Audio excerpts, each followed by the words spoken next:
अस्सलाम वालेकुम। आज हम जो सेकंड डिश बना रहे हैं वो है गाजर का हलवा और बहुत आसान है।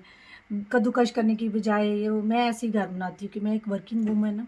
मैं नहीं हो पहले उसको कद्दूकश करती रहूँ फिर भूनूँ। आज मैं जो आपको रेसिपी बताऊँगी इंशाल्लाह वो बहुत ईजी होगी। लिए स्टार्ट करते हैं। बिस्मिल्लाहिर्रहमानिर्रहीम।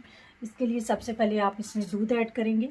ये दूध मैंने कुछ बॉयल किया हुआ मेरे पास पड़ा हुआ था, तो ये मैं भी ऊपर जो इसकी क्रीम वगैरह है वो सब इसमें यूज़ करूँगी। मैंने दूध ऐड कर दिया है। इसके बाद मैंने पहले गाजरें इस तरह ली हैं, इनको अब मैं छील लूँगी, अच्छी तरह वॉश कर लूँगी। ये छीलने के बाद वॉश करने के बाद कुछ इस शेप में आ गई हैं। अब देखिए इसको जिस तरह आप आम सब्ज़ी हम घर में काटते हैं ना, इस तरह हम इसकी कटिंग में कर लूँगी, इस तरह साइज़ में, छोटे छोटे साइज़ों में। और इसी तरह मैं कटिंग करके इसमें दूध में ऐड करती जाऊँगी। कोई ज़रूरत नहीं कद्दूकश करने की, वो काफ़ी टाइम लग जाता है, बाज़ दफ़ा हाथ ज़ख्मी भी हो जाते हैं।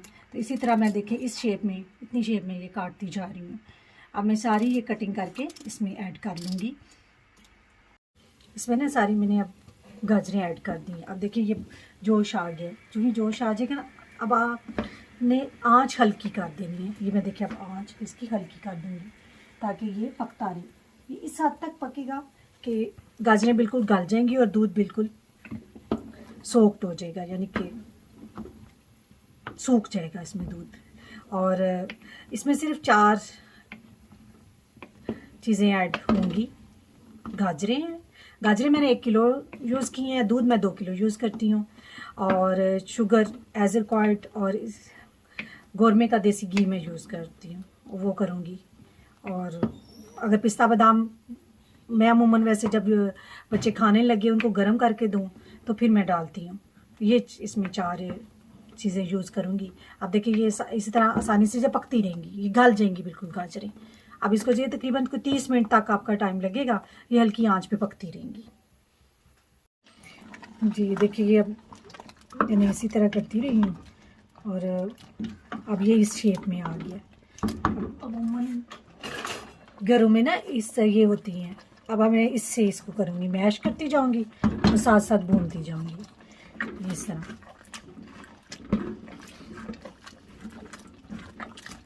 अब बर्तन लेंगे ना हैवी पेंदे वाला, तो फिर इसमें ये आप नीचे भी लगने का बिल्कुल ख़तरा नहीं होगा। अब ये देखिए इस तरह मैं मैश करती जाऊँगी और जब बिल्कुल मैश हो जाएंगी, नीचे मैंने आग भी चलाई हुई है, और मैश हो जाएंगी उसके बाद में फिर आपको बताऊंगी कि शुगर ऐड करूंगी, देसी घी ऐड करूंगी। देखिए अब इसी तरह मैं ना इसके साथ इसको मैश कर लिया। अब ये इसकी इस तरह की देखिए बिल्कुल वैसे हो गया जैसे आप लोग कद्दूकश गाजरें करते हैं। अब इसमें मैं देसी घी यूज़ कर रही हूँ। मैं देसी घी वैसे गोरमे का यूज़ करती हूँ, मुझे अच्छा लगता है और प्राइस भी रिजनेबल है। अब इसमें मैं घी डालूँगी एज रिक्वायर्ड। कुछ लोग ज़्यादा घी पसंद करते हैं, कुछ नॉर्मल करते हैं।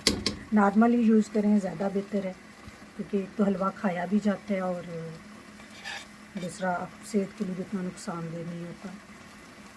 जी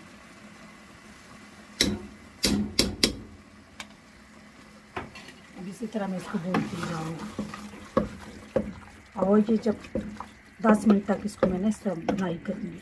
10 मिनट बाद मैं शुगर ऐड कर दूँगी और उसके बाद फिर 5 मिनट के भूनूँगी और हमारा इंशाल्लाह गाजर का हलवा रेडी हो जाएगा, मज़ेदार। देखिए इसका कलर देखिए कितना खूबसूरत कलर बना है। देखिए 10 मिनट मैंने कर लिया। अब इसके लिए इस तरह की गाजर की हल्की हो गई है। अब इसमें हम चीनी ऐड करेंगे। चीनी ऐड करने के बाद मज़ीद हम इसमें 10 मिनट और इसकी बुनाई करेंगे।